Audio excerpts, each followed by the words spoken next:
Please do not forget to subscribe and hit the bell icon.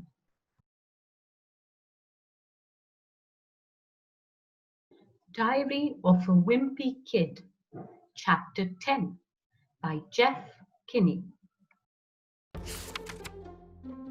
Monday. Last week we started the third quarter at school. So now I have a whole bunch of new classes.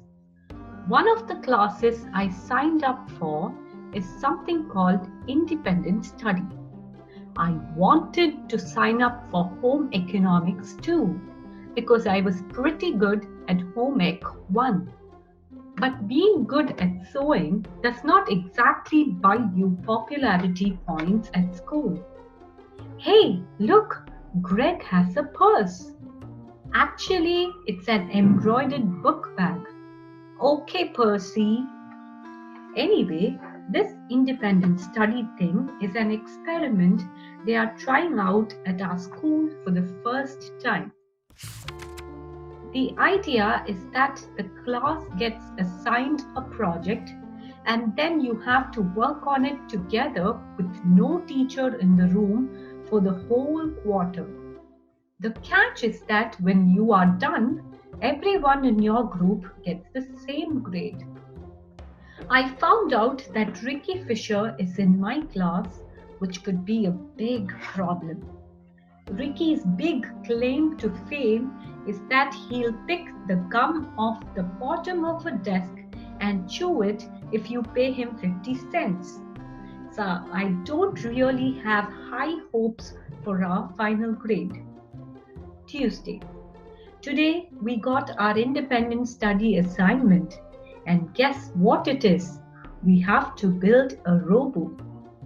At first, everybody kind of freaked out because we thought we were going to have to build the robo from scratch. But Mr. Darnell told us we don't have to build an actual robo. We just need to come up with ideas for what our robo might look like and what kind of things it would be able to do. Then he left the room and we were on our own. We started brainstorming right away. I wrote down a bunch of ideas on the blackboard. The robo would do my homework, do the dishes, make my breakfast, brush my teeth. Everybody was pretty impressed with my ideas, but it was easy to come up with them. All I did was write down all the things I hate doing myself. But a couple of the girls got up to the front of the room and they had some ideas of their own. They erased my list and drew up their own plan. They wanted to invent a robo that would give you dating advice and have 10 types of lip gloss on its fingertips. All us guys thought this was the stupidest idea we ever heard.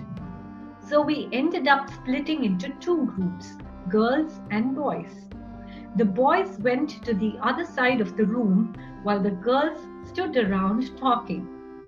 Now that we had all the serious workers in one place, we got to work. Someone had the idea that you can say your name to the robo and it can say it back to you. Hi Bob, it is very nice to meet you, Bob. But then someone else pointed out that you shouldn't be able to use bad words for your name because the robo shouldn't be able to swear. So we decided we should come up with a list of all the bad words the robo shouldn't be able to say. We came up with all the regular bad words, but then Ricky Fisher came up with 20 more the rest of us had never even heard before. So Ricky ended up being one of the most valuable contributors on this project. Right before the bell rang, Mr. Darnell came back in the room to check on our progress. He picked up the piece of paper we were writing on and read it over. to make a long story short, independent study is cancelled for the rest of the year. Well, at least it is for us boys. So if the robos in the future are going around with cherry lip gloss for fingers, at least now you know how it all got started. Thursday. In school today, they had a general assembly and showed the movie It's Great to Be Me, which they show us every year. This movie is all about how you should be happy with who you are and not change anything about yourself. To be honest with you, I think that's a really dumb message to be telling kids, especially the ones at my school.